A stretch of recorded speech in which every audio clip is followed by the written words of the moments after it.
Good morning, everyone. How's it going? Good, good. The lights went down there and we got very quiet. That's, but great energy out in the coffee area there and bumping into lots of different folks. My name is Alan Joseph. I'm the Director of Applied Research here at NSCC, and I was telling some folks outside that it was probably about 7 years back that we had obtained some funding related to an energy data grant, and part of that funding said you should have a workshop. It'd be a great way to get people together. And so we started that off with the help of lots of colleagues in the room, especially Nikki Hall, who's done a ton of the organizing on this event. But here we are 7 years later, having another one of these events. So it's really exciting. I'm not exactly in the same energy researcher role, working as the director, and have an amazing team doing that energy work. But really pleased to see such a great turnout today. So I'm going to say just a couple of words of welcome, and then we'll kick off the event for a great day. And I think we've got everybody kind of in from coffee, so I will jump right into that. I want to say good day. Bonjour tout le monde. Up Jilidak. Welcome to March 1st. So new month here. We just finished an amazing celebration. If you were a student on the campus earlier this week, there was a really rockin' African heritage celebration earlier in the week where the administrators were out getting pulled into the dance circle with the DJs who were rocking it out here. So I don't know if we're going to have that happening at lunch, but that was really fun. So we're into a new month and kicking off some new events. So I want to welcome you to our Energy Connector here today. I wanted to welcome you to the Nova Scotia Community College for those of you who maybe haven't been here or haven't been here in a while since the pandemic. I wanted to welcome you to 80 Mawiomi Place. So that's our address here. And Mawiomi is a Mi'kmaq word for gathering. So super appropriate for what we are doing on this place right now today.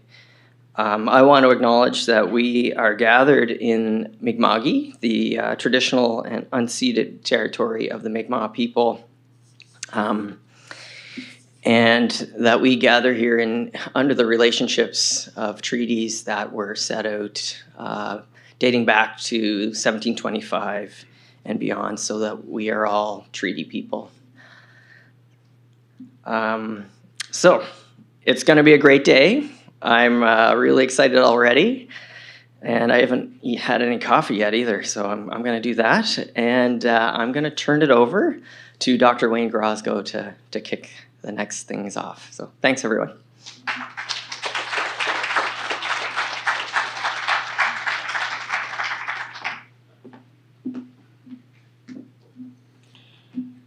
Does this sound okay? Hear me? Okay. Always wonder about the mic because differences in height. Thanks everyone for coming. It's nice to see you again, some of you, and new folks also, and in person after some turbulent years. The event is also being recorded, so it will be available for folks who are not able to join.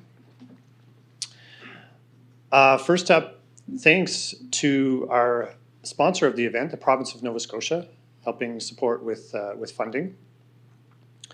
And I'll mention a couple of, there's lots of great guests, industry partners, lots of students. Thanks to students and faculty for coming. And specifically, Nova Scotia Power's Smart Grid team is here, and Sanjeev will be in the room somewhere. So check them out if you're interested to learn. Also, MyTax, which is a really interesting internship program which students may be interested in. Matt Adams may be here somewhere as well, yeah. So check that out as well. I am I'm not going to take a lot of time. I'll be speaking later about the work that the Applied Energy Research Lab does, which is what I lead. I'm the Applied Energy Research Scientist at NSCC. But my role at this moment is to introduce our first two speakers. You know, you are probably well aware that climate change is one of the great crises that we face in our world in this century. And the province of Nova Scotia is doing a lot to address that crisis. And we're going to learn more about that.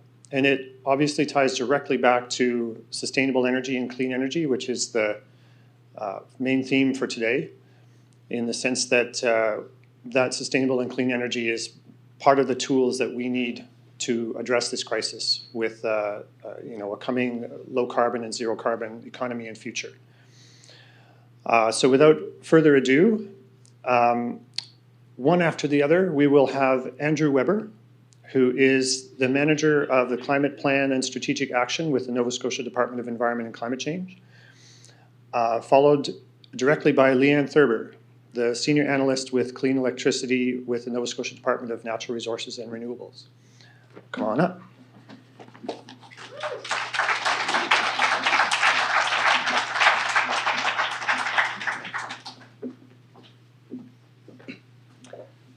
Perfect. So good morning, everyone.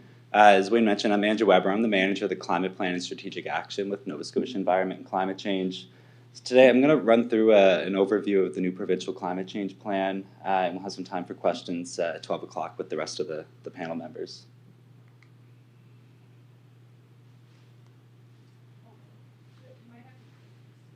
Click the switch on the side.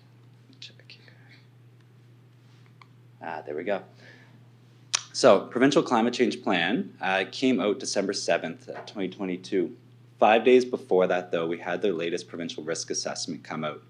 Lays the groundwork for why we need to take action on climate change.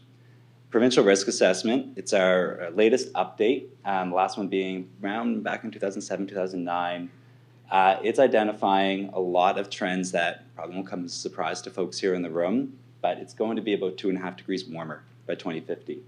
About 4.5 degrees warmer by 2100. It's getting wetter, so we're seeing more precipitation by 2050, 10% more, but we're seeing changes in that precipitation as well. It's less snowfall, it's more rainfall, and it's coming in stronger amounts, and I think this winter is a pretty strong testament to those changes.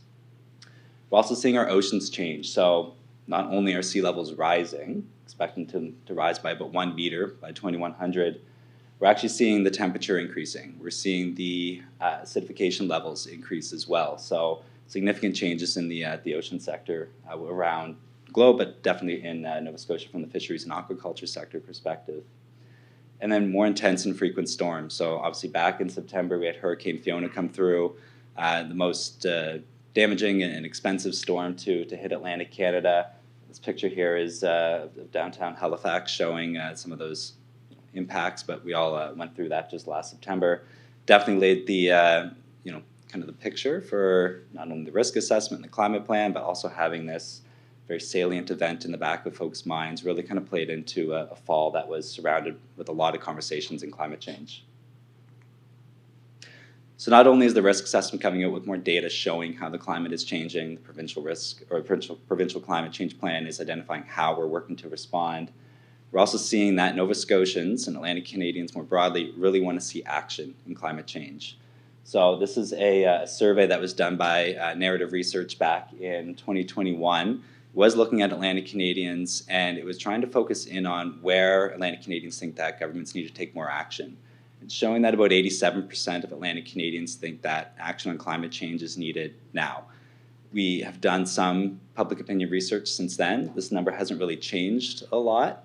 There are other competing trends starting to come up, like affordability, which is something that, especially in the last 12 months or so, has really started to become a significant concern for folks. Same with housing. Climate change is right there as well, though. So there's always going to be competing trends, competing interests of the public. Climate change always seems to be in the top 3 in the latest public opinion research. So the Provincial Climate Change Plan is our next climate change plan. We had one put out back in 2009. we've been taking a lot of action to go even beyond that plan. So, those actions in that plan were primarily achieved for the most part. We've continued to take action on climate change, both in adaptation and mitigation. So on the adaptation side, within environment and climate change, we have what's called the Climate Adaptation Leadership Program. It's been working with 4 provincial departments in 7 industry sectors to help develop climate change adaptation strategies for those departments in those sectors. This is also a commitment in the Environmental Goals and Climate Change Reduction Act that every provincial department will have a climate change adaptation plan. We've been doing this work before that was even in legislation. This just gives us more authority to keep moving forward on that. Obviously, the provincial climate change risk assessment coming out at the end of 2022 has to be renewed by 2025 as well. Another legislative commitment to renew that. Coastal Protection Act was passed. The regulations are expected on that this year. So again, work that's happening, things that have been going on before the provincial climate change plan. So it still feeds into it. The plan takes us further in it, but we're just highlighting that we've been taking action, even in the absence of a plan. We've been making investments to reduce flood risks across 60 kilometers of dikelands across the province, really focusing in on farmland that is at risk of flooding, both from sea level rise, storm surge, but also flooding marshlands through more intense inland rainstorms. Then we also announced the Sustainable Communities Challenge Fund last year. So this is a $15 million fund that's supporting climate action within communities directly across the province. So communities is not just municipalities. It can be with Indigenous communities, it can be with African Nova Scotian communities, it can be with community-based organizations. It's the first round of applications closed for that December 23rd. Should be some announcements starting to come out later on this month around selected recipients of that first round. On mitigation, we have legislated the requirement to close coal-fired power plants by 2030. There's also a legislative requirement to have 80% of our electricity come from renewable sources by 2030. We've been taking action to advance on this. So just last August, we announced 372 megawatts of new wind power that will be coming online. Should be online by about 2026 at the latest, if not earlier than that. That gets us to about 70% renewable electricity by 2027 or by 2026. We've got a commitment for 5 gigawatts of offshore wind by 2030. And then we have our programs that have been running for a number of years now, like our home warming program, which has helped over 20,000 families reduce their home heating energy bills. And our other energy efficiency programming with a lot of my colleagues from the Department of Natural Resources and Renewables are leading these pieces, which has helped save Nova Scotians over $180 million in energy bills. And that's just going to continue throughout the climate plan and other investments that government is making in moving off oil and reducing our energy and increasing our energy efficiency. So the purpose of the climate change plan, obviously right off the top that everyone's mind kind of goes towards is hitting our GHG emissions reductions target. So our 2030 target and our net zero 2050 target. But the plan goes further than this. It really focuses on how we can collaborate and partner with communities. So it's not just government driving the bus here, but it's how do we promote innovation in communities and industry. How do we create self-empowerment in communities to act on their climate priorities instead of government coming in to impose what we believe our climate priorities are? It does outline how we're going to meet our 2030 target, and I'll touch on this in a couple of slides, and it puts us on a pathway to 2050. So the climate plan is not our first steps in taking climate action. It's not our last steps either. It's just our next steps.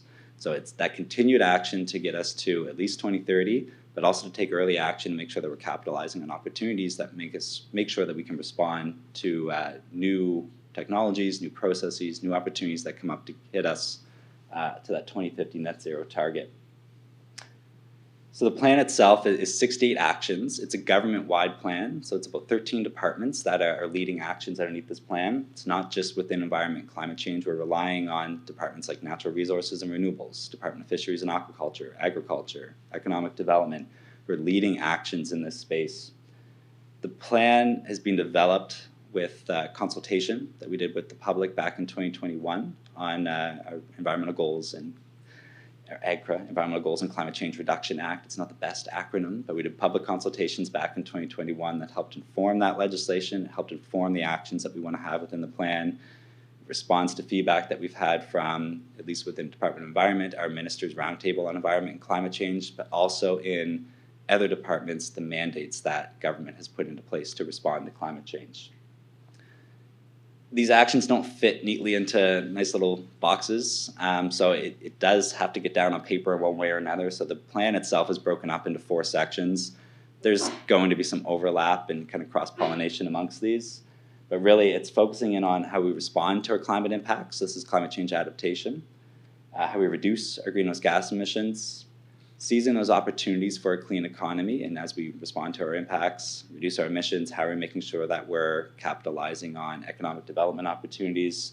And then we have a commitment to report and evaluate on the plan annually. And I like to think of the plan as a bit of an evergreen document in some ways. It's in place for 5 years, but that's not to say that there couldn't be an opportunity that comes up next year that we just didn't know about. So we're committed to continuing to take action to identify those opportunities. And if it relates to the climate plan, that's great.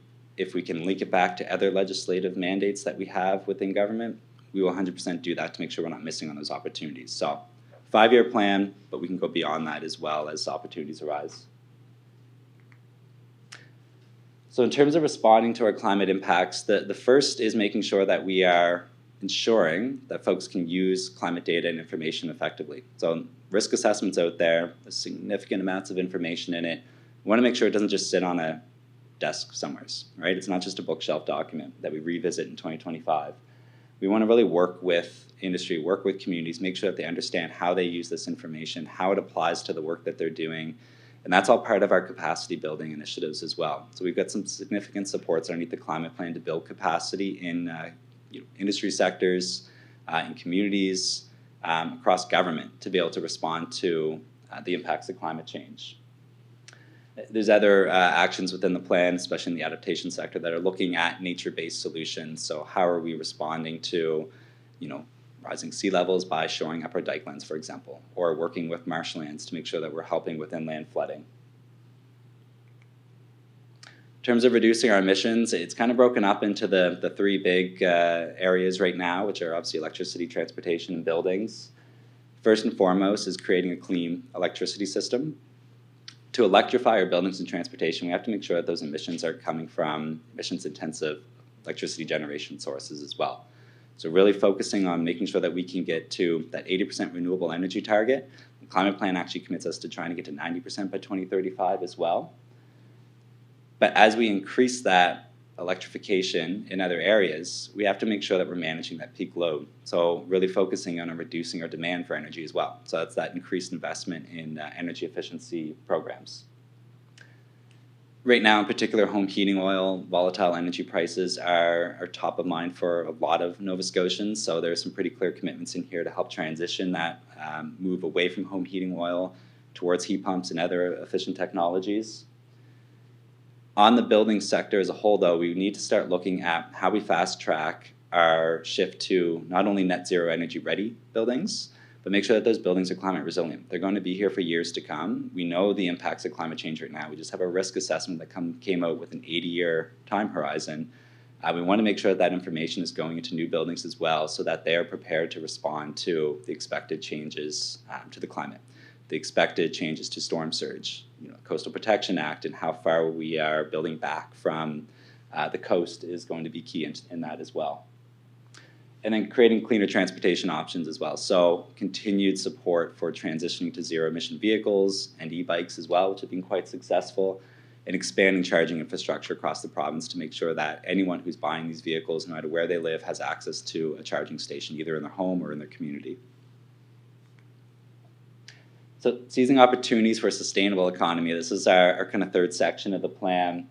It's really focused on the fact that government is not necessarily the best position to capitalize on all these opportunities. We need to create incentives and opportunities for private sector investment here. But we need to really partner with experts. So this is both on an investment standpoint, but also partnering with experts that are directly in a community who understand the needs and the priorities of that community. So we've got supports in the plan to put in place climate change coordinators to work with municipalities, Indigenous communities, African Nova Scotian communities to really understand what their needs are and help inform future investments.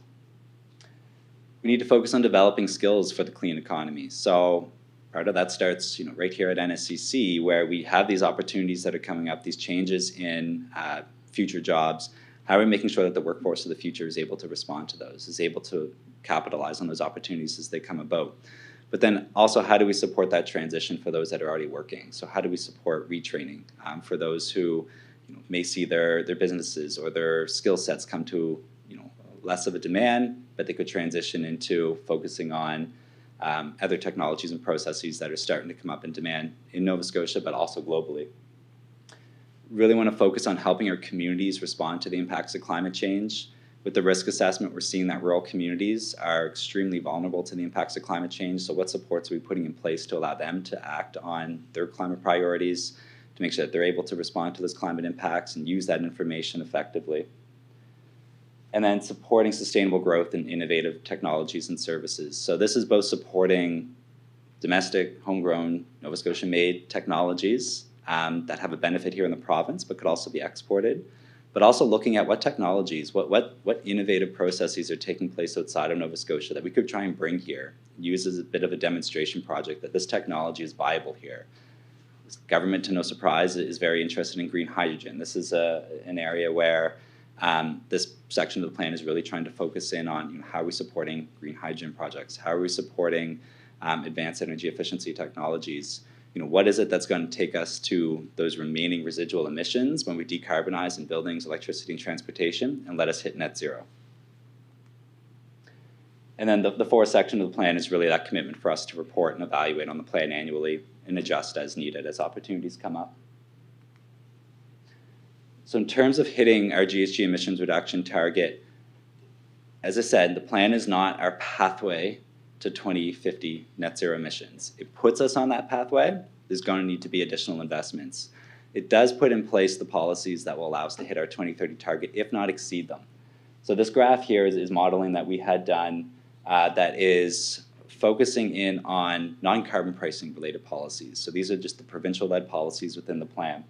So that's phasing out coal, having 80% renewable energy by 2030, phasing out home heating oil by about 20% reduction in home heating oil, so not completely phasing out, but 20% reduction by 2030, and then having a 30% of our new vehicle sales be zero-emission vehicles by 2030. That should be able to get us down to just about 9 megatons of GHG emissions. Still a long way to go stemming from that. It's pretty clear when you look at this graph as well, the big opportunity in emissions is really coming from the electricity sector. There's going to need to be additional investments in transportation and buildings. So policies in place help us hit that 2030 target. Like I said, there needs to be that ongoing investment to make sure that we are ready for a net zero future. So I'll pass it over to Leanne, and we'll save the questions for after.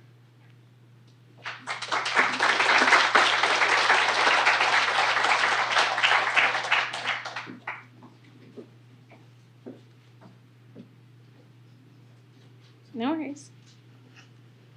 Hello, everyone. I am Leanne Thurber. I'm I work with the Clean Electricity team. I'm a senior analyst with the team at Natural Resources and Renewables. I think mostly how we kind of divide ourselves between environment and climate change, as we think of environment and climate change sort of as the movers and shakers of the world, the planners, the people who are wrangling all of us to make sure that we're doing the things that we're supposed to be doing and reporting back. I think for myself, I think of our team as the doers and dreamers. So Andrew already covered this a little bit, but the three leading sectors in Nova Scotia that for emissions are from the transportation sector, the building sector, and the electricity sector. I personally work on the electricity sector. So our focused areas, or the way that we like to sort of divide and conquer here, is thinking about how we get off coal, how we get off oil, and how we get off gas here in the province. So for off coal programming, we do a lot of renewable energy programs or procurements in solar and wind currently. Some grid technologies and battery storage, as well as sort of that transition of the whole electricity system from fossil fuels, particularly coal, to renewable energy. Our Clean Buildings team does some energy efficiency programming, the net zero and passive house and net zero ready housing work, as well as the home fuel switching, so from oil heating, for example, to like a heat pump. Our transportation team does sort of the overall transition for the transportation sector from electrification, so electrification of vehicles, sort of public or shared mobility, as well as active transportation. Off coal, what are we doing? So generally, this is sort of the projection for where we're going past 2030. You can see where we're headed, but I can tell you a little bit about where we are. So right now, for example, on the grid currently, there's about 18 to 20% wind energy, and you can see here in 7-8 short years, we are going to 70%. So that's a lot of wind that's going to be built in the next little while. Others include biomass, some natural gas that will remain on the system, as well as some mix of hydro, both imported as well as domestic, and some wave and tidal energy as well. Andrew mentions this as well, but we did recently just procure an additional 372 megawatts of new wind energy for the province. That was over 5 projects located mostly on mainland Nova Scotia. That is approximately 12% of our energy. So just to kind of keep that in mind in terms of how fast we're moving or what's going on. All of the projects are majority owned by the Mi'kmaq of Nova Scotia over 1 or more communities, as well as most of those projects have commitments to diversity, equity, and inclusion, as well as provide local sort of social and economic benefits. This project is one of the best examples, mostly because I can think of it and I did it. But they, thank you, that where you put policy in place and the developers or the industry shows up and really shows you how they can lead and what they can do. And that was particularly in and around price, about working with local communities, getting buy-in and engagement, finding social acceptance, really leading the province in sort of those leading edge of the policy around social and economic development. Coming up, stay tuned for another procurement from the Green Choice Program, which we're hoping to, we have committed to launch this calendar year. Other things we're doing in and around solar are around solar homes. So that's a rebate program that we launched. And now there is the Greener Homes, which is a Government of Canada, not a provincial program, both run out of efficiency. We have the community solar program coming up this year, which is essentially, our tagline that we call it internally is Netflix for solar. If you live in a dwelling that doesn't allow you to put solar on your rooftop, or you live in an apartment building, it essentially allows you just to subscribe to a project that is located elsewhere, and then you receive the same benefits as someone who had solar on the rooftop would do. The Green Choice Program isn't specific necessarily to solar, but it would likely procure both wind and solar through that program as well. We also do a lot in and around sort of the oversight of the electricity system. So, for example, like the Public Utilities Act, the Electricity Act, and sort of that oversight between the Utility and Review Board, as well as the utility, that's also us. Clean buildings, off oil, what are we doing?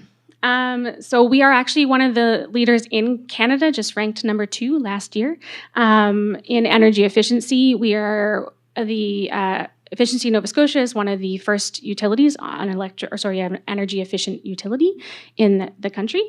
We have generated over 25% of GHG emission savings just from efficiency measures alone here in the province. I'm just going to step over.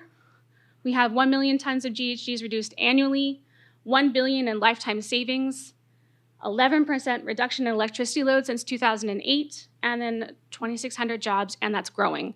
This is one of the largest sectors that we have here in Nova Scotia, and it's one of the best ways, I guess, at an individual level, on an individual choice level, that you can see how those choices really matter to what we're doing here around greenhouse gas emission reductions.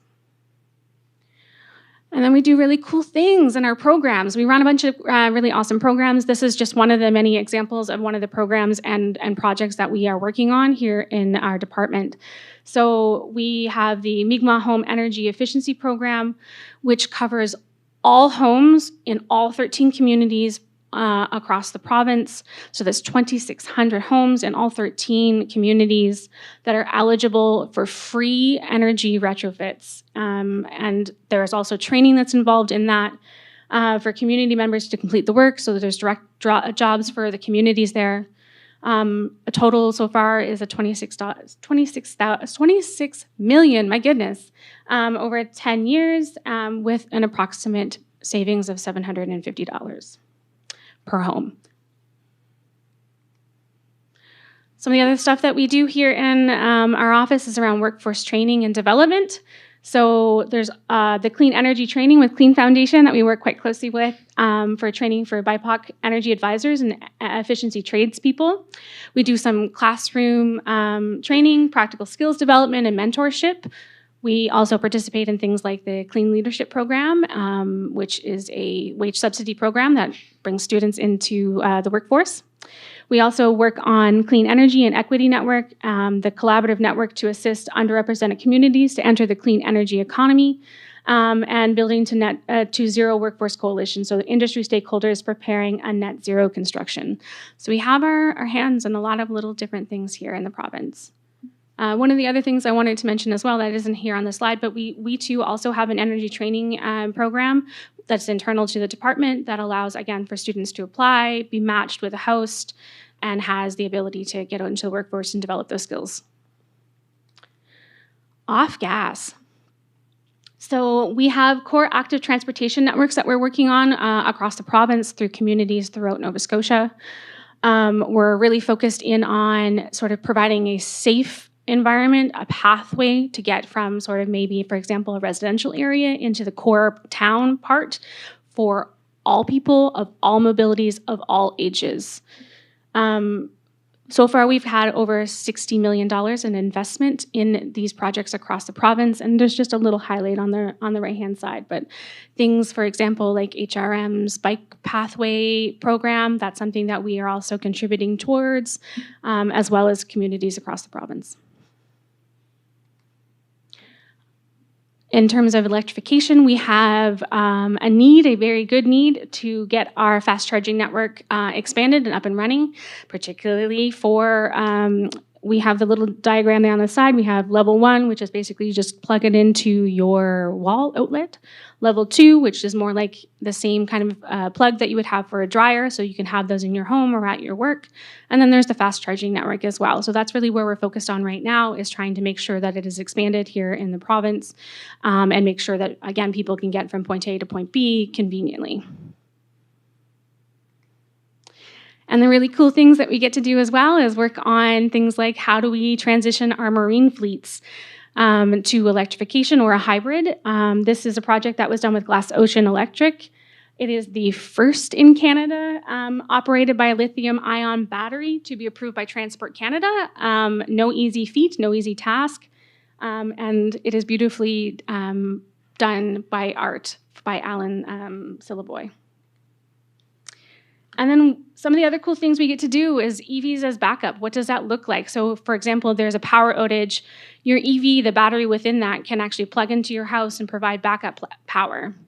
So the bi-directional charging enables the EVs to be able to use sort of for your house in the event of a power outage. This is actually a picture of one of our colleagues who's in a consultant with us during, I believe it was Fiona. This is what happened, and this is what it looked like in her house.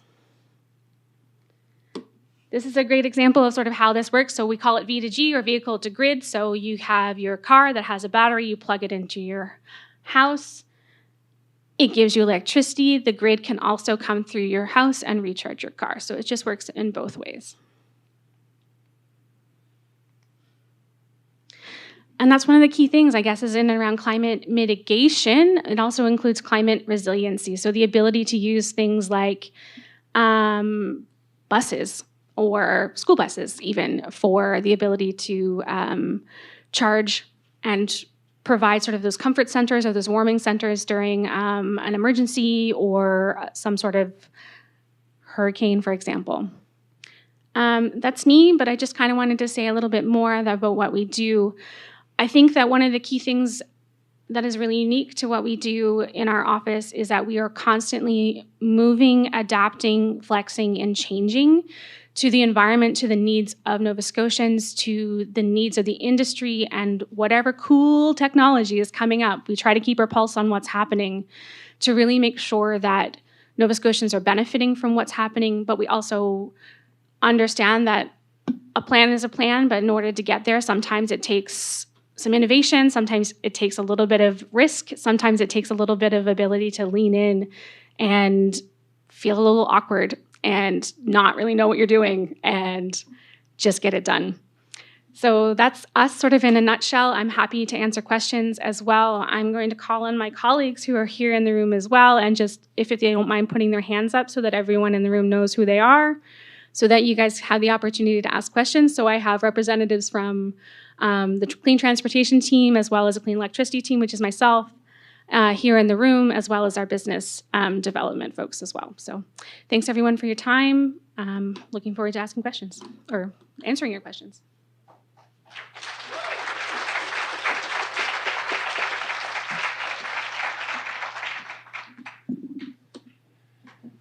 Thank you, Leanne and Andrew. I meant to mention at the beginning, and then speakers have been following this, all the speakers are going to join together at the end of the presentations for a round of questions. So I hope you've got some curiosity and other questions, and maybe seeing the connections between what we need to do to address the climate crisis and the great work that's going on in that, and the things that have to happen on the ground. You know, you think about all those wind turbines, all those solar panels, heat pumps, insulation, electric cars, chargers for electric cars. It's a lot of work to do. That's a lot of jobs, and really interesting and technical field kind of jobs. So I think it's exciting times in certain ways. I will next introduce Kevin Boutelier, who is speaking to us from Halifax Regional Municipality about Halifax, which is HRM's climate plan. And you may have seen, you may know, that Halifax Regional Municipality has among the most ambitious climate movements and climate action plans in the country. And Kevin is going to tell us more about that. Thanks.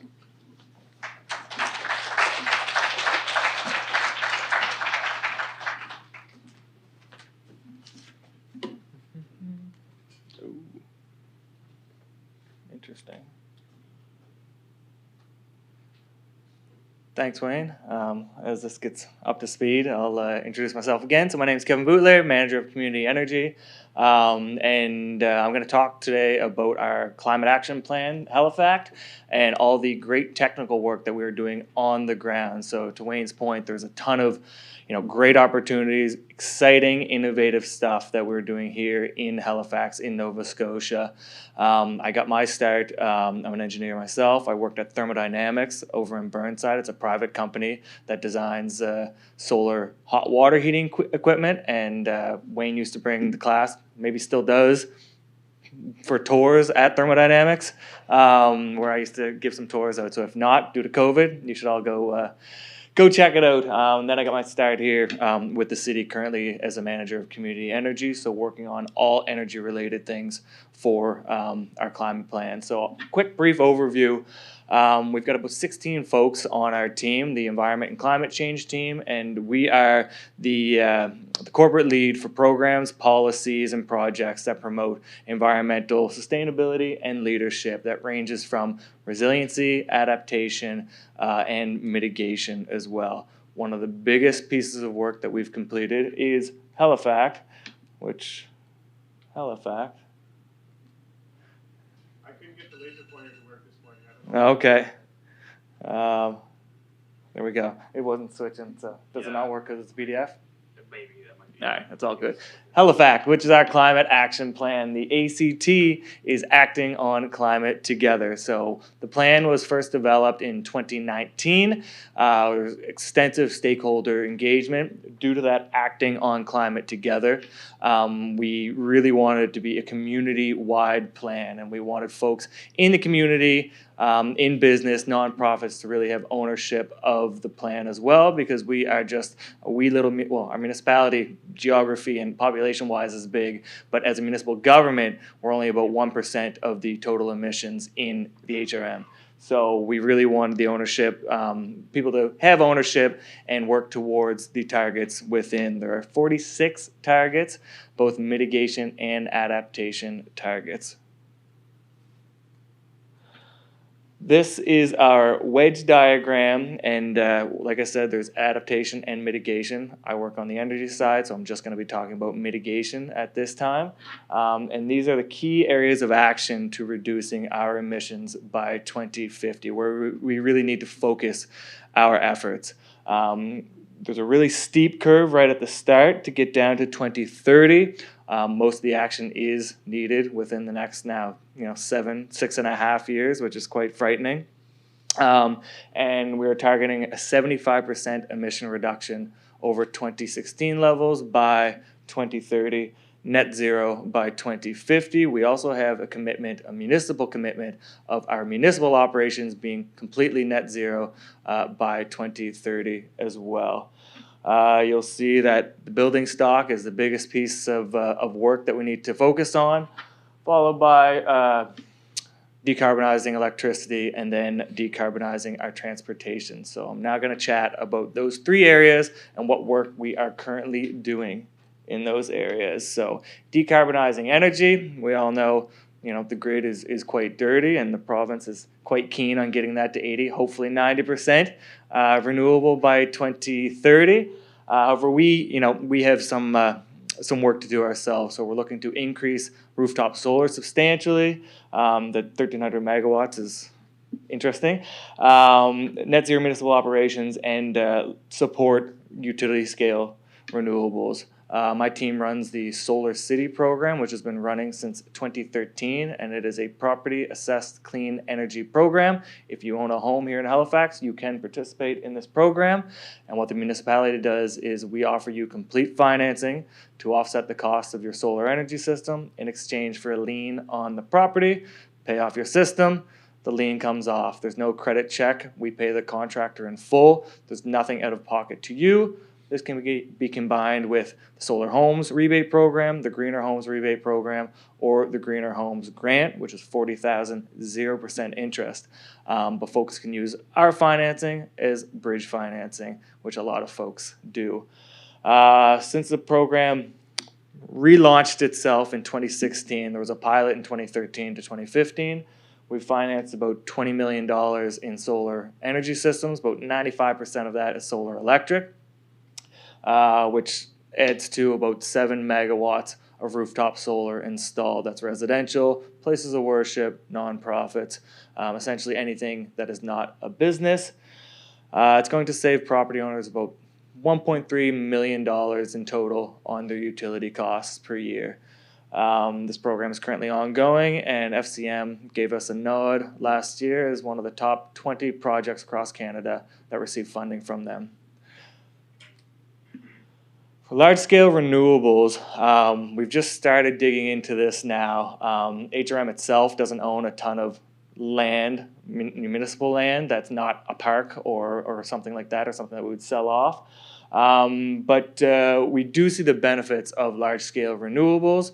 It can, provide some equity to people that might not have a home. They live in an apartment building, they don't have access to solar, or they do have a home, but they have some wicked awesome oak trees that they just don't want to cut down, and it's too shady. So we want to look into encouraging utility scale renewables so that people, can get solar if they don't have the optimal conditions. Last year, with the help from a grant through the sustainable, whatever it's called, through the province, we got $75,000 from those folks to do a study on our Sackville landfill. The landfill has been out of commission since 1996, and it's a great use of a brownfield that is, it's just there. So why not take a look and see what we can do with a solar farm? So we hired a consultant to take a look.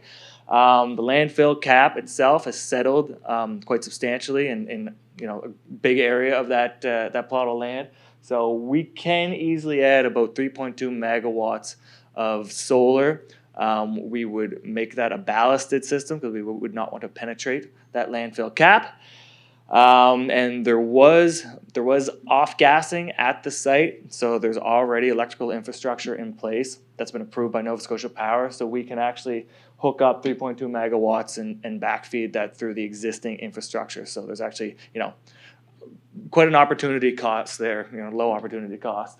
A bit of analysis, if we were to get to the total cost of this system, 3.2 megawatts, we're looking at maybe about $5 million or so, high level. If we were able to get a $1 million grant from any other level of government, we could have a break-even point of about 7.5 cents per kilowatt hour. So Nova Scotia Power, when they burn coal and whatever they do, it's about 7.5 cents to generate that, and then us at home we pay now it's about 17 cents a kilowatt hour. So there's definitely a business case to be had. Large scale solar is not as advantageous as wind. I think wind is down to like 3 cents or something like that. But based on that brownfield, the fact that wind could not be supported on that landfill cap, solar looks to be the best options. We're now currently waiting on the shared solar program from the province to see if we can hook the system into the grid and let our residents take part. Another way that we're looking to decarbonize the electricity system is to focus on district energy systems. So district energy systems is a series of connected buildings that are all heated or cooled by a single plant. So to decarbonize such systems, it's great to take waste heat from existing operations and then filter that into buildings. So a good example is taking the waste heat out of an arena, Scotiabank Centre, and heating the rest of the building with that rather than just shooting that up into the atmosphere. One of the biggest projects we're working on now is the Cogswell District Energy System. So downtown Halifax, we're ripping up all that infrastructure, the Cogswell interchange, and there's going to be enough room for about 6 city blocks of multi-use residential buildings.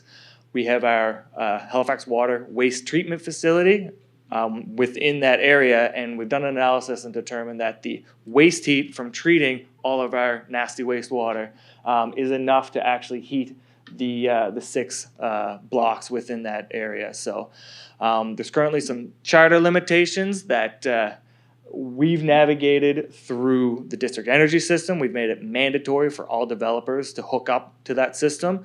We're hoping that the business case of this Cogswell District Energy System encourages private developers to see the benefit of a district energy system and build them. The Claytons, the ones off the top of my head, but the others that are building all these new subdivisions.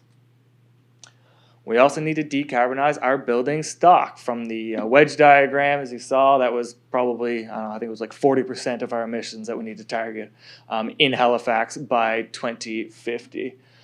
When it comes to new buildings, we have a target of net zero new buildings by 2030.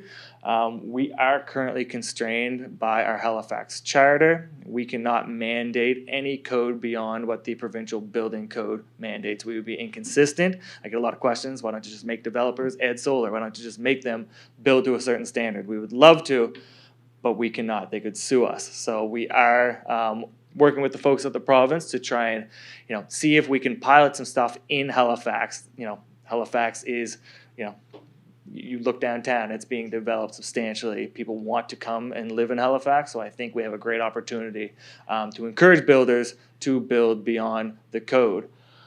While we can't encourage, we can encourage, but we can't make private developers build to a higher standard. We have done that to ourselves. So in 2021 of November, we passed an administrative order so that all of our municipal built buildings, so community centers, fire stations, transit depots, etc., have to be built to a net zero standard. And we're defining a net zero standard as all energy that's used in the building is generated on site. If for whatever operational limitations or space limitations, we cannot put that amount of renewable energy on site.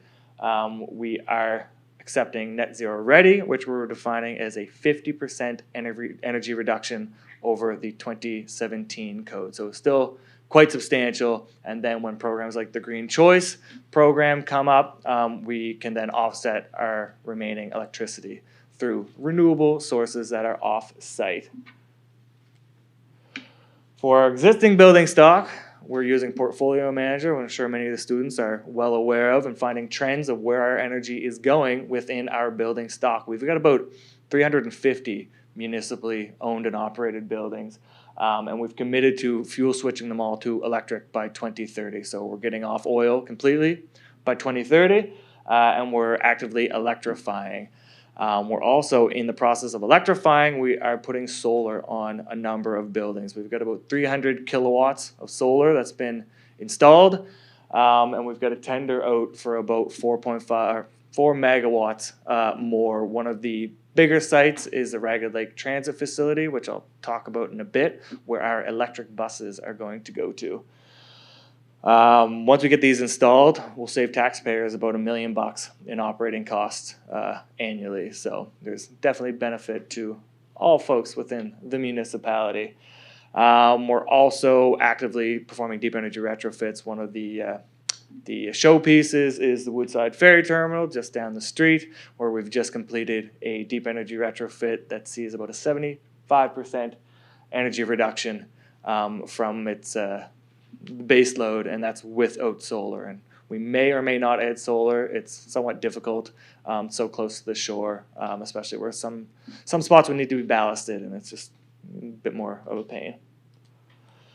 When it comes to the community, so that's all the things that we can do with our municipal buildings, show that leadership. With the community, what we're looking to do is expand the Solar City program. The Solar City program is awesome. It was successful because it prioritized solar. It's cool. I can see it.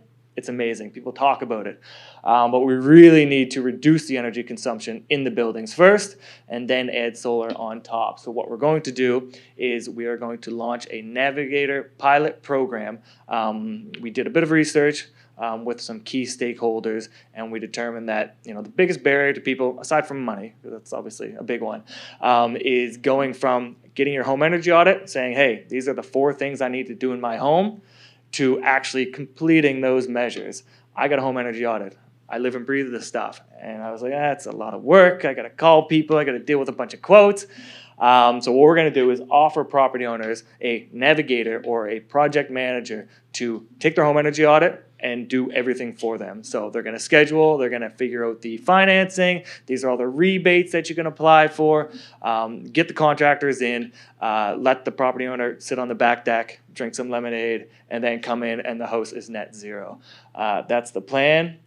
We've looked at a number of different measures, and we are going to prioritize fuel switching, insulation, and solar. We did a study with Dunsky Consulting, and for $40,000 to $70,000, we can do this if you finance it based on your savings. If you finance it over about 15 years, you can be cash flow positive in about year 1 or 2.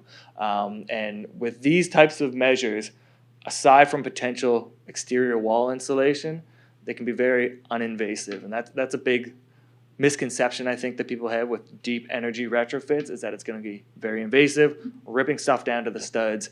That's not exactly what needs to be done. So we're working with Think Well Shift and Efficiency Nova Scotia to do a 10-home pilot just to test this Navigator service, which we're hoping to launch soon. If anyone here has a home that is old and drafty and heated by oil and they want to participate, come talk to me after this, because we want some friendlies, because it will be a sticky and crunchy process. The final bit of energy mitigation that I'm going to talk about is decarbonizing transportation.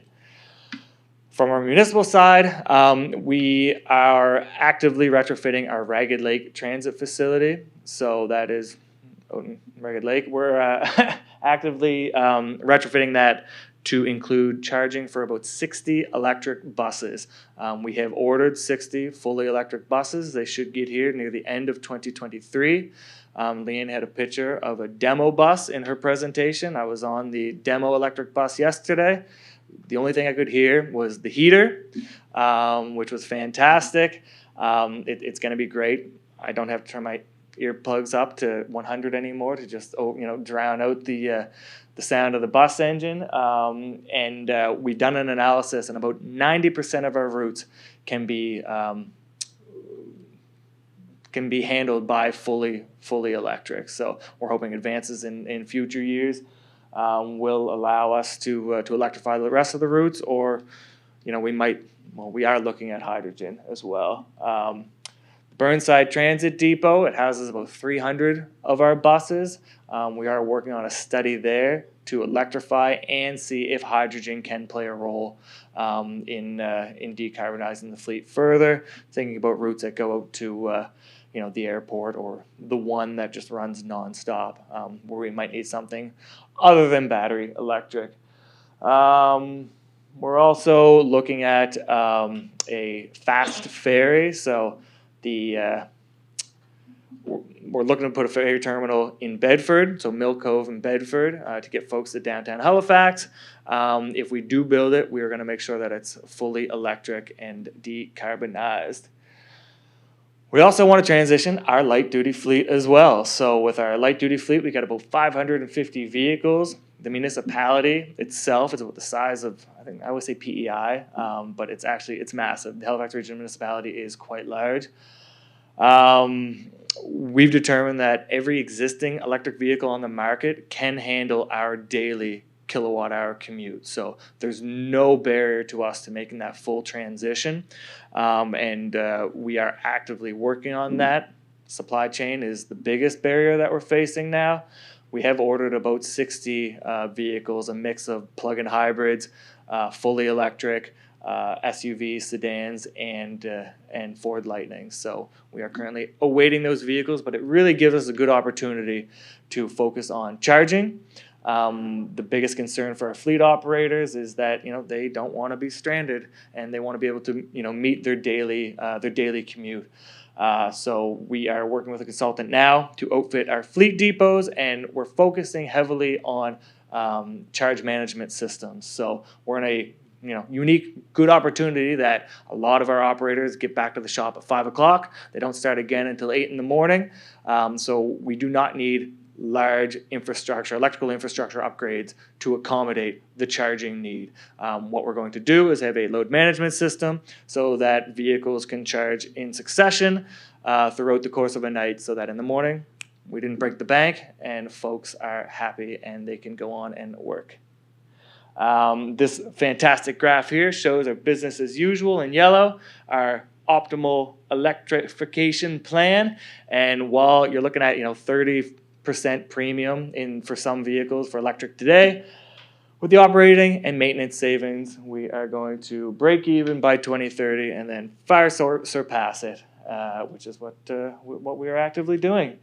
My most exciting thing, and something that we've been working on for quite some time, is public charging infrastructure. We want, we can electrify our fleet, that's great, but we want folks to first take the bus and take your bike. But if you can't, then get an electric vehicle. So the biggest barrier that people have, perceived or not, is range anxiety. People are worried they're going to be stuck and they're going to run out of a charge and have to walk home. In the last year, we've been working extensively to develop a fast charging package. We are looking at installing at 18 municipal sites across the municipality, installing one 175 kilowatt fast charger, a couple of level 2s beside it. The 175 kilowatt fast charger should get your vehicle to about 80% in 20 minutes. So it should be close enough to a gas station experience in today's world for a responsible cost that the municipality is looking to put into this. We just released a tender, I think it was last Friday or so, to solicit the supply and installation of these chargers. That will close in April 10th, and then we're hoping to get 8 sites installed by the end of the summer, with all 18 installed by next spring. We're currently working on user fees. We do not want to subsidize the charging for users, so it's not going to be free, but we're going to try and balance with our operating costs and what is a decent appetite for the market as well. So that will be public at some point, and everyone can debate and argue and get mad at me for that. The final thing we're doing with regards to public charging infrastructure is we're working with the province, and we wrote a letter to the Minister of Municipal Affairs and Housing to ask that they give HRM the authority to mandate that all new developments are EV ready. So when we say EV ready, we're looking at all electrical infrastructure up into an outlet, an energized outlet, at every parking stall in new multi-use residential buildings. We think this is very important because with the federal mandate of all 100% zero-emission vehicle sales by 2035, any apartment building that's built today is going to see a penetration of electric vehicles within its lifetime. So we're looking to encourage folks to do it now rather than costly, unnecessary retrofits after the fact. That's a ton of work that our team is doing. It's really exciting work. It's fantastic work. It's going to cost a lot of money. It's going to require a lot of resources, but it's also going to save a ton of money. And it's a community-wide plan, so it's not just the municipality saving money. Although when we save money, taxpayers save money too, so that's a bonus. But our analysis, is very high level, but we could see a net benefit by 2050 of about $22 billion in savings from avoided energy costs, carbon pricing, et cetera, and et cetera. Potentially more important to some of the students in the room is there's significant employment opportunity as well. I think there's about 9,000 person hours or something, but this graph just shows that we are just getting started with the need for resources to put these plans in action. We currently have myself and 2 other employees working on all that stuff that I mentioned in the energy side of things. We are looking to hire a number of junior positions throughout the summer. And if this stuff is of interest to you, we've got lots of work to do. So be on the lookout and come and join the festivities at HRM. Thank you.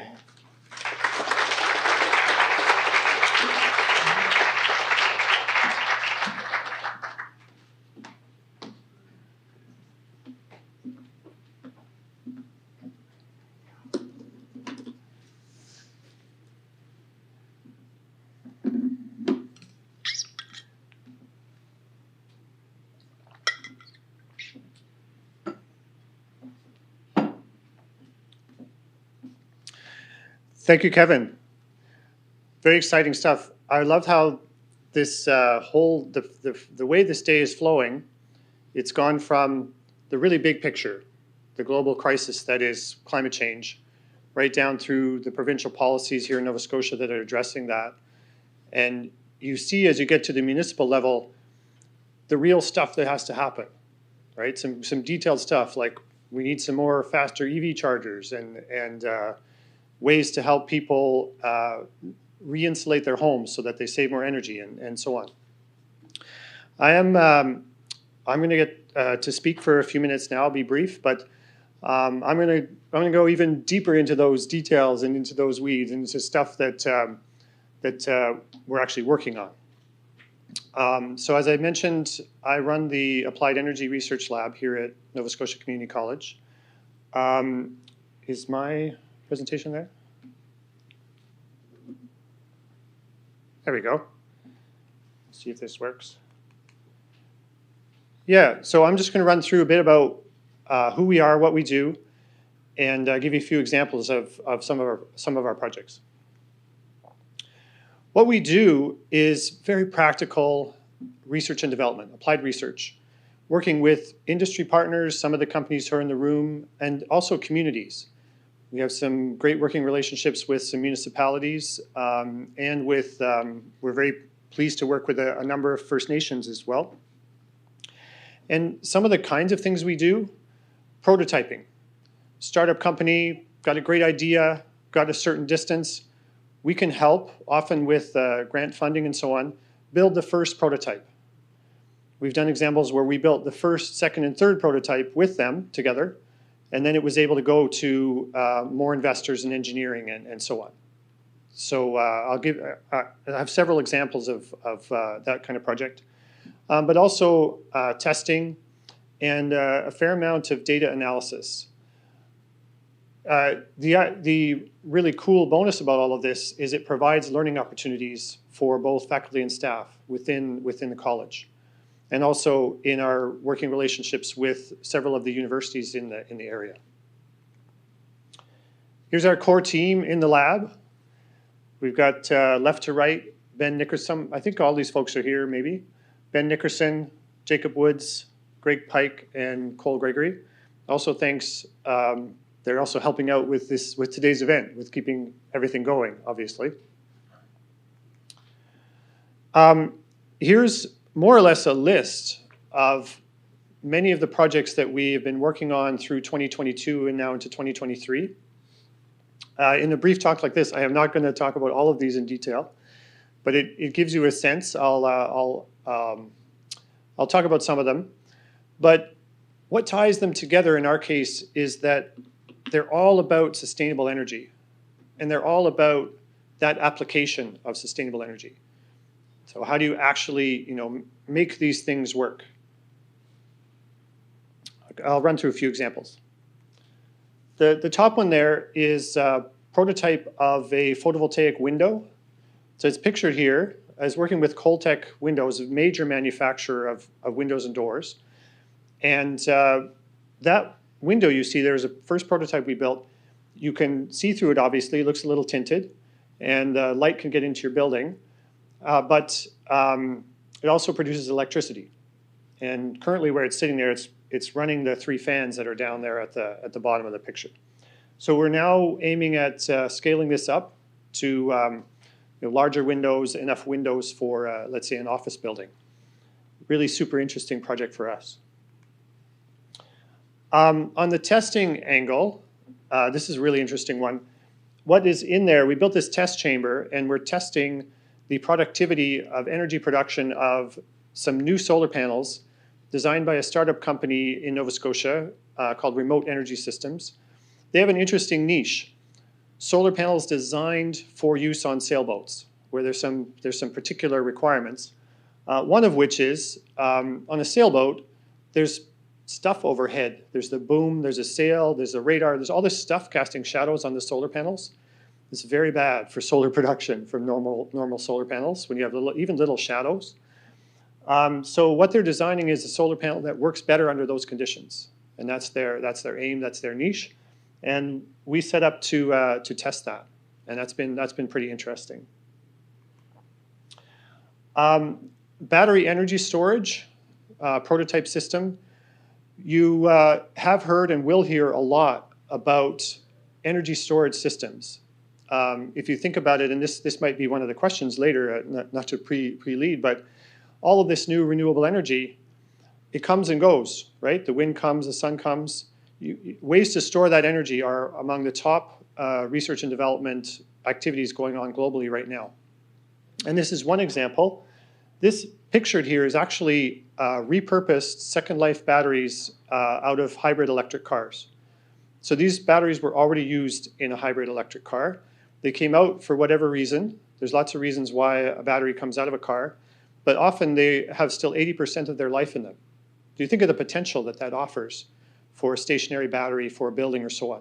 So this is a local startup, and they aim to build stationary battery packs using Second Life repurposed batteries. And we've been helping with building and testing their first prototypes. This one's a super interesting one, something I never expected to be working on. Sea salt production. So a local sea salt company called OK Sea Salt. If you have an idea how sea salt has been traditionally made, obviously it's a time-honored tradition. Take a bunch of seawater, put it in a big evaporating area, preferably in a place where there's lots of sun and it's warm, evaporates away, and then you take the salt. People have been doing that for thousands of years, obviously. But in Nova Scotia in the winter, it doesn't work so well. There's too much rain, there's not enough sun. So we're working with them on researching ways to produce more salt more quickly in the winter and with less energy. And what's pictured is one of the example ways of doing that is putting the water under vacuum. So vacuum extraction, it'll evaporate more quickly at a lower temperature. We're also working on a solar enhanced evaporator for outdoor use. So lots of super interesting projects is how I would describe what we do. This one's an interesting little quick example. This is a startup company, really neat company called iFormit. NSCC grad, Abdulganayu Anabanjo, and designed, it's actually well, we were working on the first prototype with them. It's the guts of it is the green circuit boards in the left corner of the picture. But this is a demonstration board that they were able to use to take to show potential investors and customers how it works. But what it does is it reads the electricity consumption from a wide variety of electric meters. You could think of it as, it'll take a so-called dumb electric meter, ordinary electric meter, and turn it into almost a smart electric meter by reading the data from it and pushing that to a database. So you can do sub-metering with it. You can do diagnostics if something's going wrong on a power system. That's their second prototype, which we've been working with them on. Something new that we're doing is we are starting this year what we call the Clean Marine Propulsion Lab. So this is a new angle for us. It's looking at, and I appreciate the picture of the hybrid electric boat. There's a tremendous need, and it's very specific to coastal areas like Nova Scotia and Atlantic Canada, for the electrification and the cleaning up, essentially, of propulsion systems for boats, both to reduce air pollution and to address carbon mitigation reductions. So we're starting a lab, essentially, an effort to help companies and communities in the area design for electrification or other clean propulsion systems for boats. We're just in the process of acquiring the equipment, and what's pictured here just may be of interest. That's a battery pack, and so there's a bunch of lithium-ion battery modules in there. That's a battery pack inside a hybrid electric yacht, which I had the good fortune and privilege to see at a hybrid electric event in Amsterdam last year. But it gives you a sense for the kind of things that are coming in the marine sector, and we're getting set up to be able to help with that sector in a new location. So NSCC, you may know, and it's a bit of a plug for it. We've obtained a bay at the Novacorp Bays just up the hill, where there's all the startup companies and all of that tech development going on. So we're going to be doing that work out of there. And I'm excited to say we have our first project just starting. It's analysis of data that was collected on a vessel, an interesting research vessel that was going out at sea. All this data collected, and now it's a normal diesel vessel. I shouldn't say normal, it's a pretty extraordinary vessel, but it does run on diesel. But all the sensor data as to how much energy it uses, how much power it uses, it's invaluable if you want to assess, well, how would I make that boat electric? Is that even possible? Like, is there a battery big enough that would fit in that boat to run it at that speed? And there's all those questions. So we're beginning our first project on that kind of data analysis.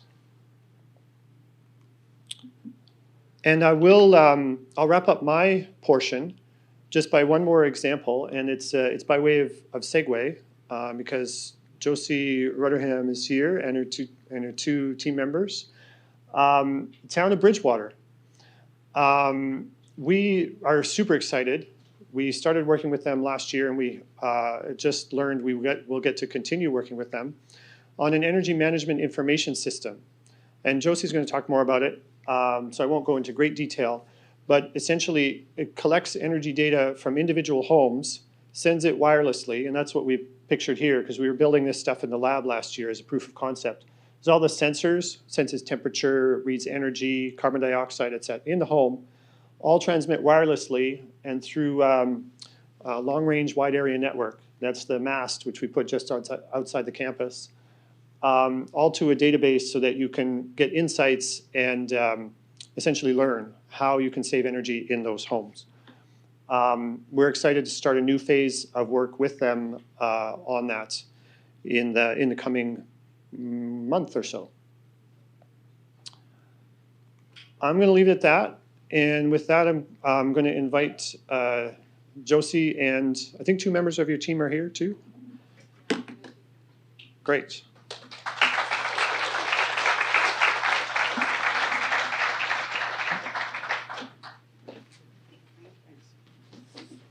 I was supposed to say, Josie is a project assistant with the town of Bridgewater's Energized Bridgewater project. Amazing project, which I'm sure she'll tell you more about. That's the plan. Thank you. Thanks, Wayne. I have to apologize for my appearance a little bit. I had an accident on the way in, and that's why I'm covered in road salt and Band-Aids. I have a very brief presentation today, and you'll forgive us if we don't have a lot of historical knowledge about the project. The members of the project joining you today have all been on it for less than 4 months, and so we're very excited to present, and we will try our best to answer all of your questions. So I am Josie Rutterham. I'm the EMIS project assistant. My background is entrepreneurship. I've owned a bakery for the last 15 years. So government is new to me. It's been very exciting to hear all of the work that's going on today. As a person who previously was not part of this industry, it's pretty depressing to think about climate change. So today has been a very hopeful day for me. Joining me is Janesh Patel, and he is our data science co-op student from Dalhousie, and he's going to explain the more technical aspects of the program. So Bridgewater, the town of Bridgewater has already come up once in this presentation. I actually moved to the area from Ontario specifically to be part of a community that is really focused on climate change initiatives and equity within the community. And the Energized Bridgewater project overall is about reducing poverty and decreasing greenhouse gas emissions at the same time. So a lot of the things we do kind of have that dual lens. Bridgewater's commitment to sustainability is quite old. I'm just going to go through like a quick history of how we got to the Energized Bridgewater project. In 2010, Bridgewater initiated its integrated community sustainability plan. And that was the long-term vision that council had for what sustainability looked like in Bridgewater. By 2014, they had identified 9 major climate change concerns for Bridgewater specifically, and a lot of those have to do with the geography of our area, but also the demographics of Bridgewater. We already knew we had a problem with energy poverty, but they hadn't quite drilled down to identify what that looked like. In 2018, we initiated the Community Energy Plan, and that was part of that investment plan. It was the launching point for the Energized Bridgewater project. In 2019, Bridgewater competed in a Smart Cities Challenge at the federal level. That got us $5 million to do the Energized Bridgewater project. And the goal of that project is to lift our residents out of energy poverty. So we often kind of just return to that central goal. What are we trying to achieve for our town? In 2022, we started working with Wayne at the Applied Research Partnership and started developing EMIS, which is the Energy Management Information System, which is just one component of the Energized Bridgewater program. And in 2022, we launched 2 other components of the program, the South Shore Open Doors Association, which is our coordinated access point, which allows people from the community who have acute housing needs, so are looking to fill their oil tank today, cannot make rent tomorrow, stuff like that. That partner helps those people. And we also launched our home upgrades program, which, listening to the description of what they want to do in Halifax, is pretty much what we do. We try to do deep retrofits on people's homes for as free or as low cost as possible. We have the same kind of financing, the PACE financing that's available to Bridgewater residents. And we have a navigator who goes in and makes the process really easy. So I would recommend that. It's a good idea. In 2023, we are now moving on to the second level of testing for our EMIS system. So the first thing we did was just proof of concept. Now we're moving into what does it look like in people's homes. So these are the 3 major components of the program I already mentioned. So the wraparound supports are the South Shore Open Doors Association. One of the biggest problems with the project, now that we are in the middle of it, is that the most vulnerable populations are still not quite being helped. Like, really, it's renters in Bridgewater. This week we are actually launching some new parts of the program that are going to help us address that, but we've been aware of it from the beginning, but it is easier to deal with homeowners first in terms of getting some of those retrofits done. And then we are working on like community-wide financial investment systems, but we're also using PACE financing, and we're leveraging programs that already exist to try to make sure that these programs are as low cost or free as possible to our residents. And the final part of the picture is the connected technologies. So I'm going to let Janesh step up and describe what we are building. Wayne's already given you a brief overview. Thank you, Josie, for giving the introduction. My name is Janish, and I'm the data science analyst at Town of Bridgewater. So basically, we are going to start working on EMIS, that is the Energy Management Information System.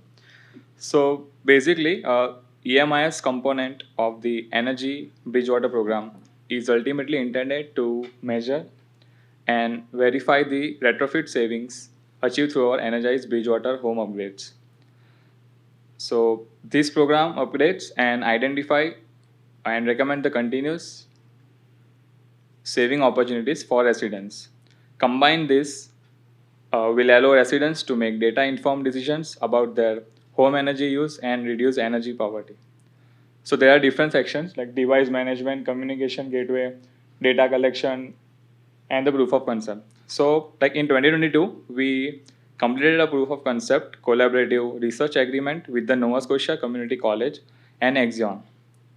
We successfully determined the best options for A, device management.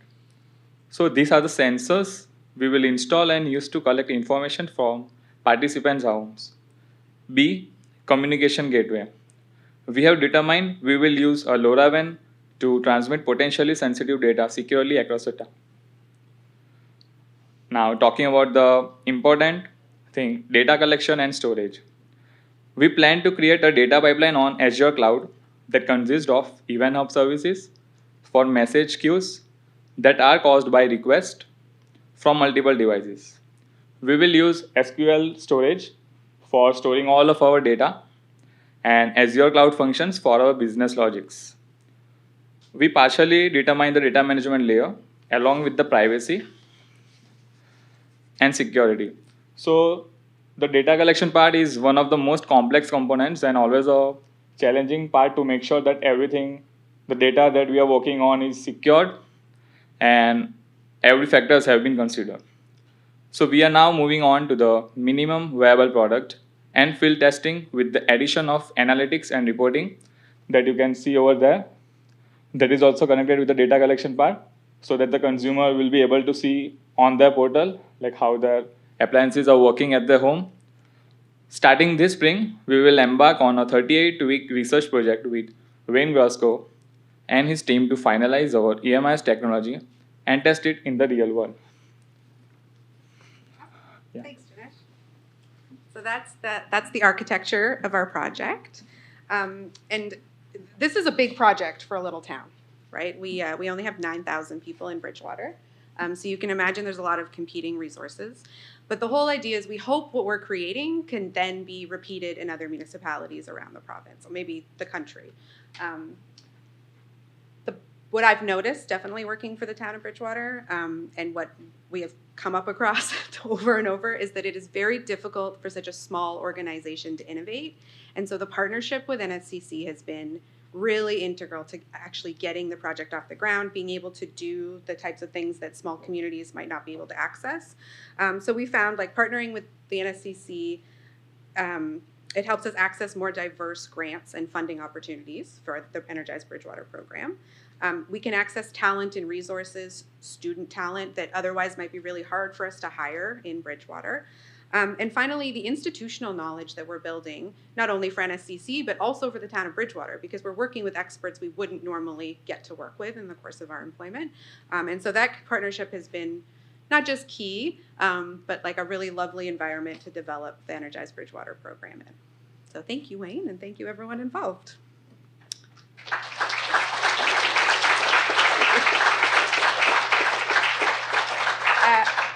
Thank you. I just wanted to take a moment to recognize all of the partners that make our program possible. Again, 9,000 people, not a huge tax base.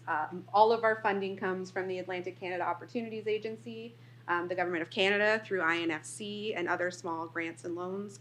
We lean heavily on co-op programs and other educational programs. So without all of these partners, we wouldn't be able to do what we do. So thank you.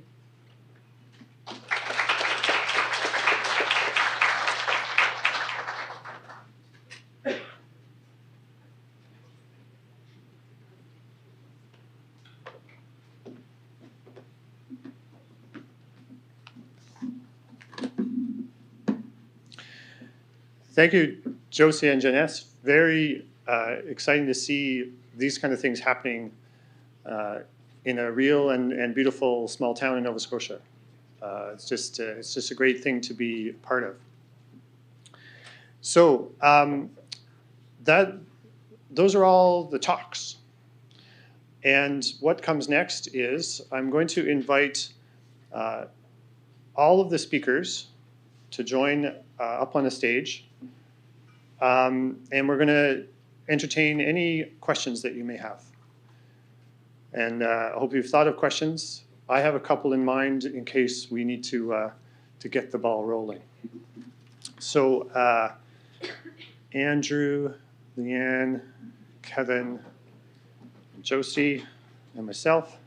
And Nikki Hall, who's right there, has a microphone. If you have a question or a comment, just raise your hand and Nikki will find you, and then you can ask it, and that way everyone can hear the question.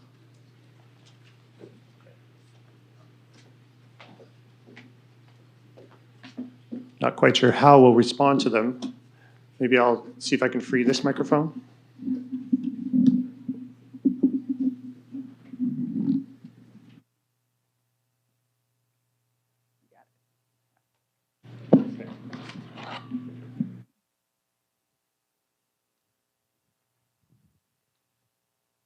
Okay, first question. Thank you. Just want to congratulate on the great presentation and the overview of climate change and how it impacts the province from the provincial level, the municipal level. Great presentations.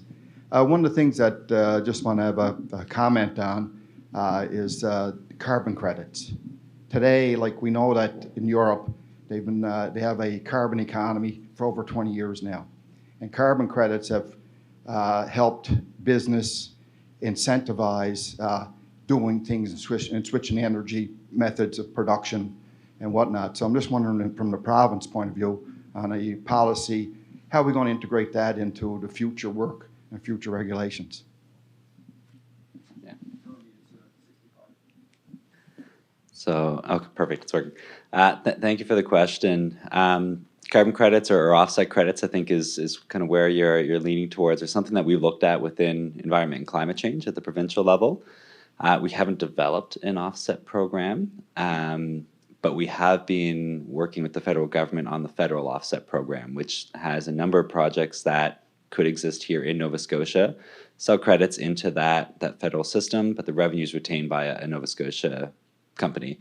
And a lot of those projects are in similar sectors to like what you see in other jurisdictions as well. So you look at forestry, agriculture, obviously interest in blue carbon as well. It's not as tested to date, but it is something that does come up in conversation quite a bit. And then on top of the offset programs, there are carbon pricing programs for large industrial emitters. So a lot of those voluntary offset programs that you see in other jurisdictions, they do have those larger emitters participating in them. When you start to have a regulated market, those offset credits become less viable in that case there. But in the natural resources economy, we're still working with the federal government on the development of their federal protocols. We have staff who are providing input on that. There's representatives from, I think, across the country, including here in Nova Scotia, that are participating in the development of those protocols to make sure that projects that want to participate that are here in Nova Scotia have that opportunity.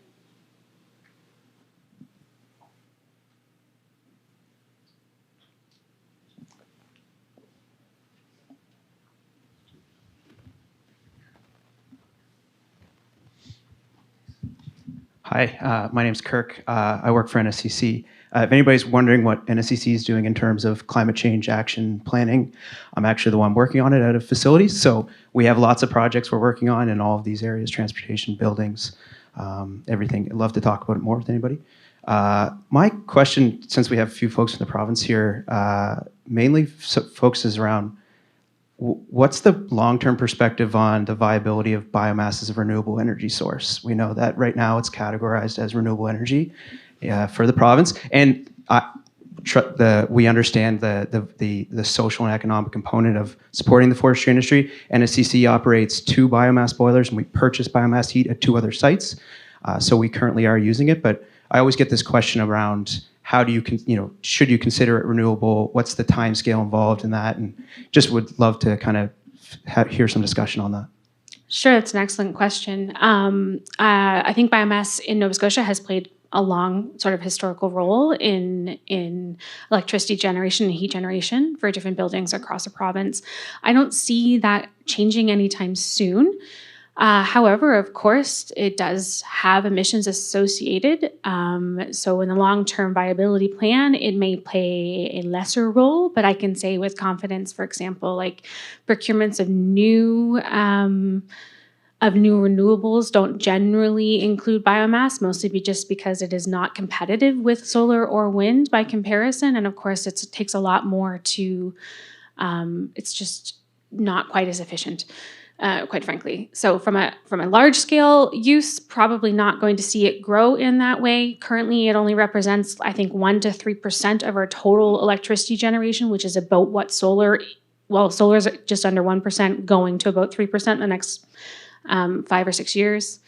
So it'll be comparable, I would say. The other piece I think that's important to keep in mind is that we're not cutting down trees to burn them. We're cutting down trees for forestry products and other things, and using the waste byproducts to burn at facilities that are registered to do so. So yeah, just information to keep in mind, I guess.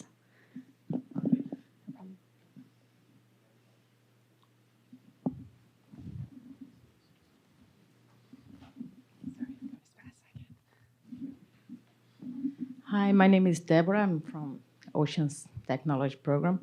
And I would like to ask a general question about the public commitment with changing habits for a better environment or green energy.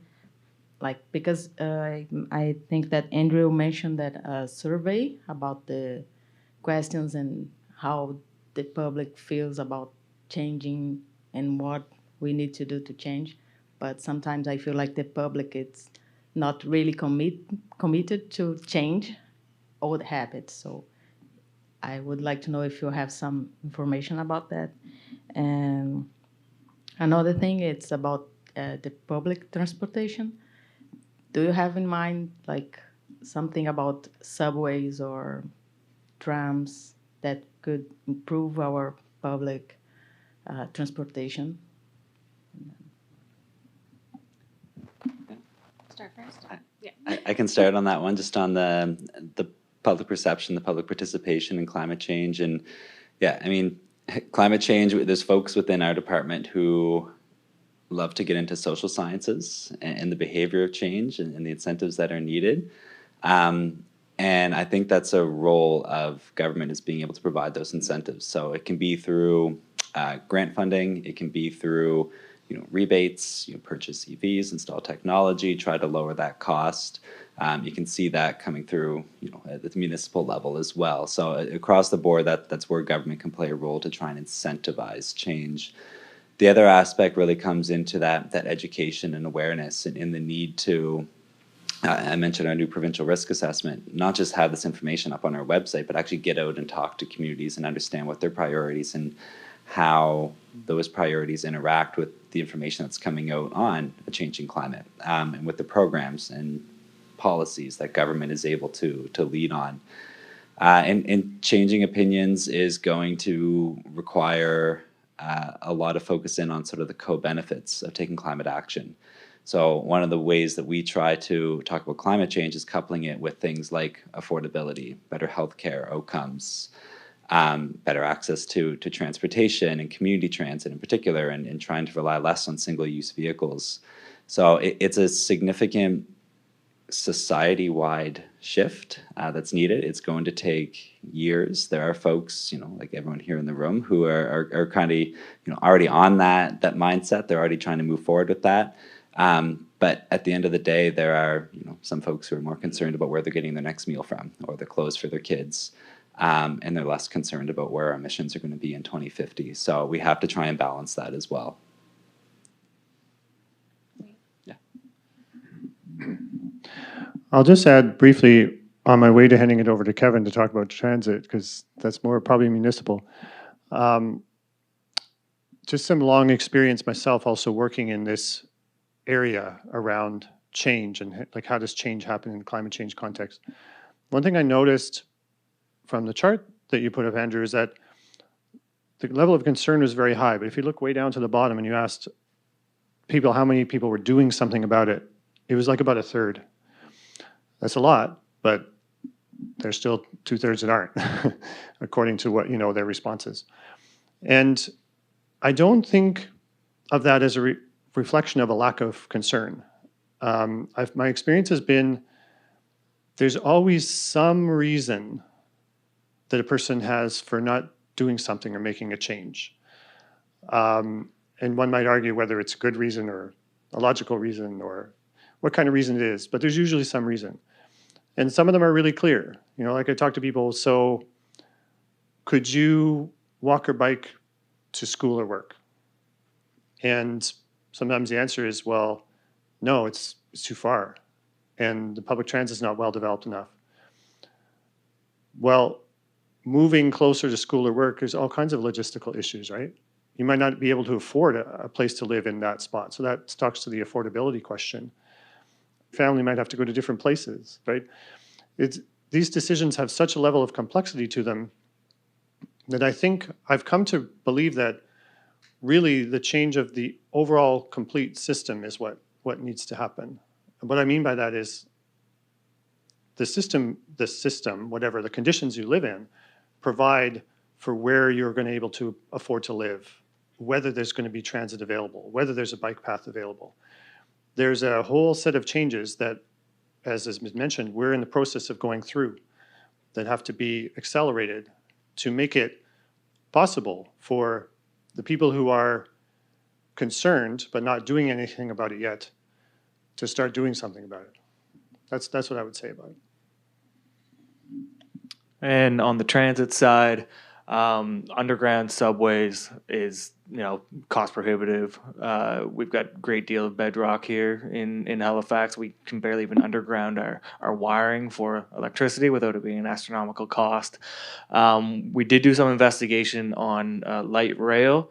The issue there, and I don't know the exact details, the outcome was that we can't do it, and because it is private. The rails are private. They're not owned by the municipality, and the folks that run the rail. It's not the federal government anymore. I believe it's private via rail.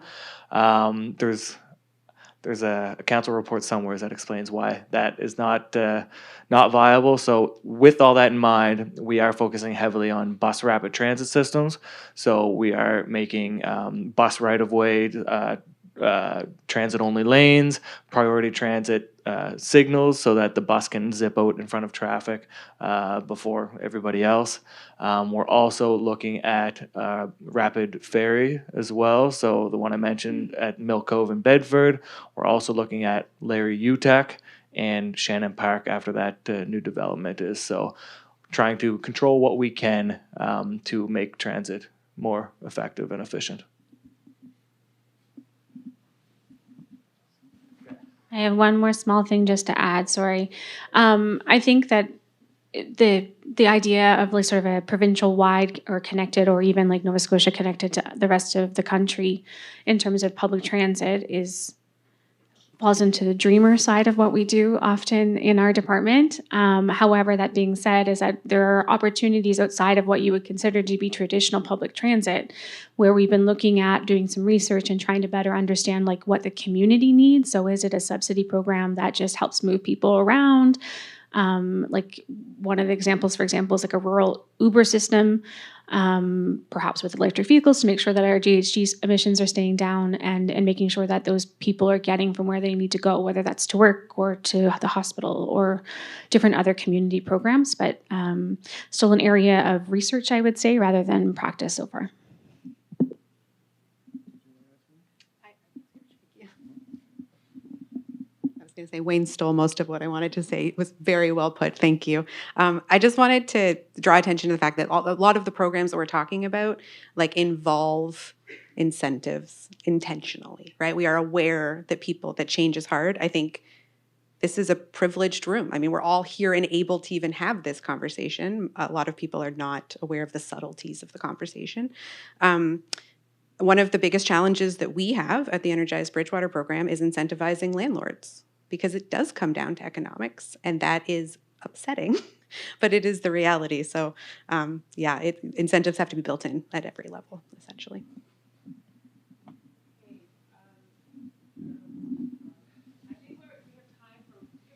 Questions, which is really exciting. Lunch is out there though, so I'm thinking we might take one more question, and then you guys can continue this conversation over lunch. Our speakers hopefully have time to stay and join, and then you can ask them directly. I see lots of hands up. I saw her first, so.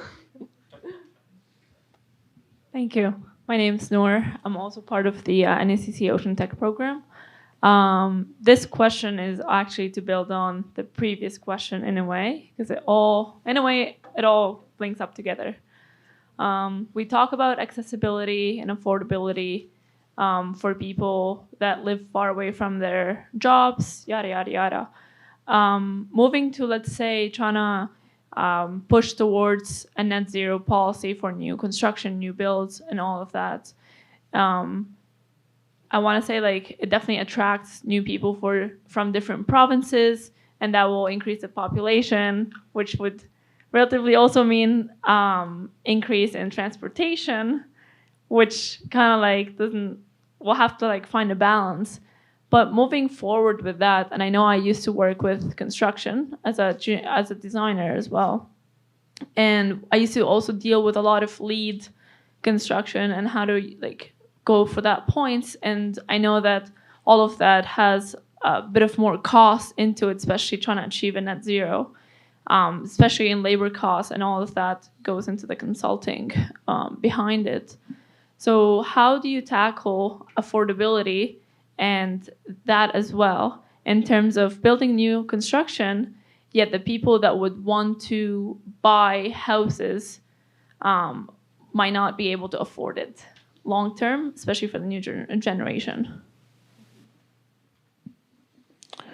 And I'll first open and then hand it over to whoever else wants to respond. But I've been increasingly, and I take your point, it's a really important point.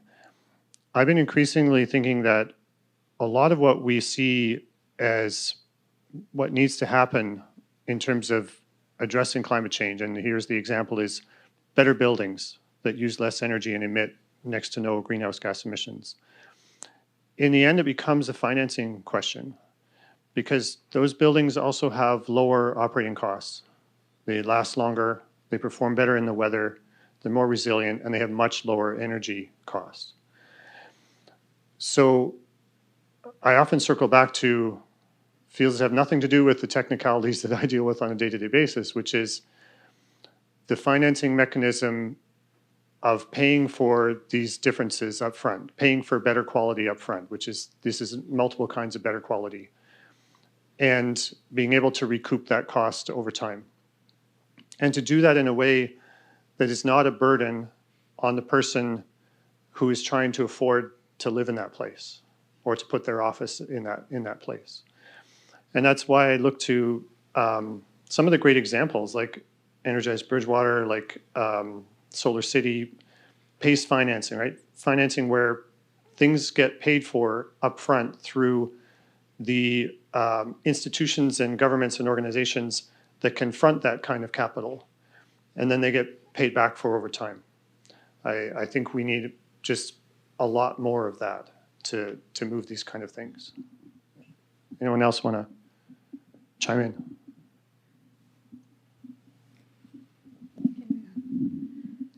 Sort of just building upon that, though, I think Wayne did a really good job of covering it, is just, you aim at that marginal price, really is that difference between what I guess building code today is versus what you're aiming for in the future, and try to address the incentive in between. to incentivize more people to do it. So you're addressing that upfront capital cost price that might be cost prohibitive. But on the buying side, that one's a little bit more interesting because you're right, it comes down to like affordability and someone's ability to afford it. But typically, again, if you can address that upfront capital cost, then it should be on the market value for something very similar. Same, we can do that in small little units, small homes, and other ways to sort of, I guess, both build smartly in the province. Similarly, we can address the building code so that we're getting stepped towards sort of net zero as the standard. And that's what the future will look like, and helping to make sure that industry is ready for that, understands what that means, and that the future new builds are reaching those goals as well.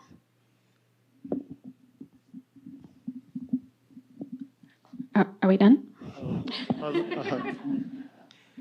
So we have 1 minute. I'll add, it's almost a personal idea pitch, as maybe in closing. I've been thinking a lot about what is the role and efficacy of the idea of sharing in our society? So sharing resources in a real physical, practical way. Like, what does that mean? When people may be looking for a place and know they can't afford what's on the market, they may find other people to share a place with, right? And split the rent, right? It's a time-honored tradition. There's been a perception like, oh, well, that just stops once you get wealthy enough to not have to do that. And maybe that's what a lot of people's goal is, right? To get wealthy enough to not have to split rent with other people. But then you come along and like later stages of life come along and like you realize you might have to share childcare with people if now you've got children. And later you might realize you might have to share like elder care, like for your own parents and then for yourself. We end up doing, I think, more sharing in life than we might realize. And what I've been trying to think about is how do we potentially incentivize those kind of ideas? And I'll just close with one example. Electric vehicles are spoken about a lot, and they do reduce emissions. Even on Nova Scotia's electricity's current system, we use about half as much emissions if you drive an equivalent electric vehicle compared with a gasoline one. But the fact is, it's only a limited number of people that can afford an electric vehicle to buy it and own it. Also, it's even if you had the money, it's difficult to get them right now because of supply chain issues and so on. And so I've been exploring the idea, under what circumstances could people share the use of an electric vehicle so you don't have to pay for the whole thing? And I would love it if we see more of that question and more projects that try out that idea. How do we share stuff as a way of dealing with the various crises that we're facing right now? So I'll just close with that kind of personal idea to throw into the mix. Thanks, everyone. Thanks for attending, and thanks for the great questions.